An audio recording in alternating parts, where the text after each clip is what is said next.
मानाचा क्रांतिकारी जय भीम जय शिवराय. मी गीतकार धाम धनमे. होता तो बापाचा बाप माझा भीमराव आंबेडकर. अंधार फार झाला दिवा पाहिजे, देशाला जिजाऊ सेवा भीमाईचं भेव पाहिजे. झाला महाराष्ट्राचा राजा शिवबा माझा ग, पोरी बी झाले डॅशिंग. झालं सोनाई जीवनाचं केली भीमाने एक सई, भीमाचा दराडा भीमराव पॉवरफुल. या सगळ्या गाण्यांना तुम्ही भरभरून प्रेम दिलं, त्यासाठी मी सर्व भावांच्या बहिणींचे आभार व्यक्त करतो.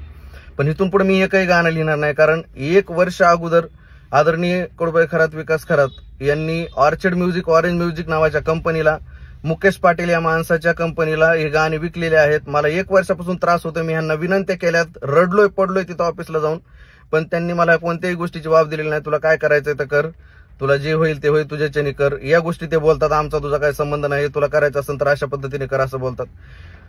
पण मला माझ्या समाजाला सांगायचं होतं की मी जे बाबासाहेबांचे गाणे लिहिले त्याच्यामुळं माझा उदरनिर्वाह झालाय, तो माझा बंद झालेला आज आहे. त्यामुळे मला कोणत्याही गोष्टीचा पर्याय नाही. तर मी भावांना आणि बहिणींना सांगायचं समाजाला की मी आजपासून एकही गाणं लिहिणार नाही.